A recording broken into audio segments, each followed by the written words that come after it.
Tonight's battlefield update carries a warning hidden inside the numbers, because while maps still show Russia holding parts of Ukraine, a new set of claims from Kiev suggests the real fight is turning into a monthly race of manpower, money, and morale. And if these figures are even close to accurate, the war is entering a phase that could break strategies on both sides. In a recent address abroad, Ukraine's President Volodymyr Zelensky said Russia is losing roughly tens of thousands of soldiers each month, and he described those losses as killed, not merely wounded, pointing to drone footage and battlefield confirmations as part of the evidence. Russia disputes many Ukrainian casualty claims, and independent verification remains difficult in a war zone. But what matters tonight is what this reveals about how the conflict is being fought and why the tempo feels different heading into winter.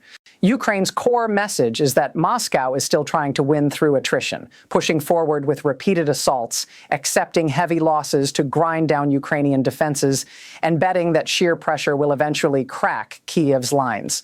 Yet Ukraine argues it has adapted its tactics to turn that approach into a trap, leaning heavily on drones, rapid target identification, and precision strikes that punish massed infantry and exposed armor. And here's where this story takes an unexpected turn. Ukrainian officials and multiple reports describe a system that effectively rewards drone units for confirmed battlefield results. A program often referred to as a battlefield marketplace for innovation, where units earn points for verified hits, points that can be exchanged for additional gear and technology, designed to speed up learning, incentivize accuracy, and push the most effective drone teams to scale faster. Critics call it a troubling gamification of war. Supporters call it a brutally practical adaptation to a conflict where seconds and accuracy decide survival. And either way, it highlights a reality that dominates the front. Drones are no longer a side capability. They are a central pillar of modern combat. Ukraine says this shift is helping it document losses and strike harder with fewer resources, while also forcing Russia to spread air defenses, harden logistics, and accept that even rear areas and supply routes are under constant threat. Now zoom out, because the war is no longer only about trenches and towns. It's about the money that sustains the war machine. Zelensky and Ukrainian officials are openly urging Europe to tighten the financial vice by moving beyond sanctions enforcement into the politically explosive question of frozen Russian assets, with European governments debating how to use immobilized funds, potentially as collateral for loans to Ukraine or through other legal mechanisms, while Russia signals retaliation, including threats to seize Western-linked holdings inside Russia and to challenge any move it considers confiscation. This financial front matters because it intersects with another pressure point: recruitment.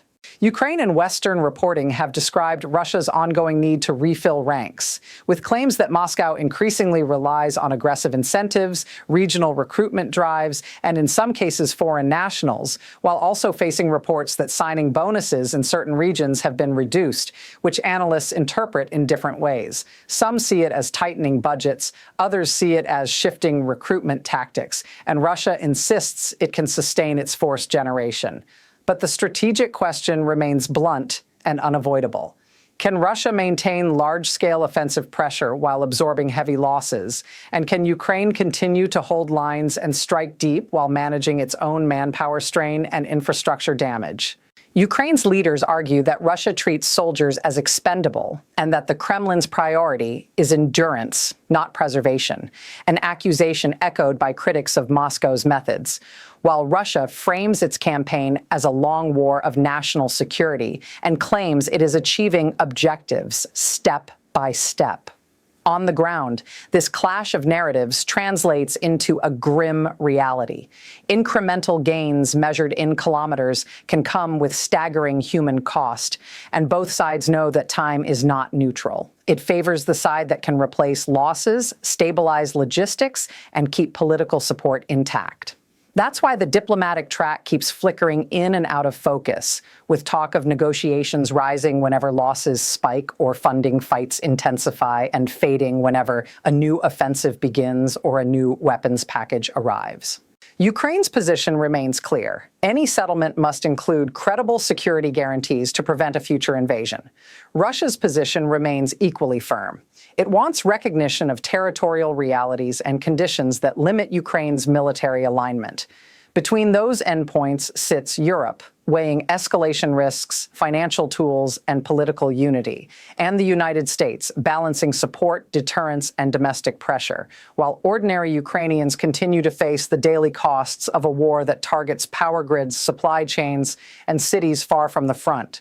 So as we look at these new casualty claims, the drone-driven evolution of the battlefield, the frozen assets showdown, and the recruitment pressure all at once, the through line is this: the war is becoming a contest of systems, not just armies, who can innovate faster, fund longer, replace losses sooner, and keep alliances steady.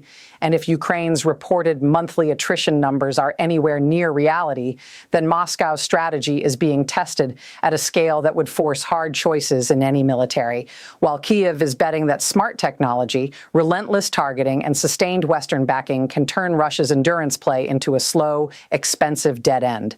And in the days ahead, watch for 3 signals that will tell us where this is going next. Whether Russia intensifies its offensive rhythm despite winter constraints, whether Europe takes a concrete step on Russian asset funding, and whether drone warfare continues to expand from the front lines into the deeper logistics and economic infrastructure that keeps this war alive.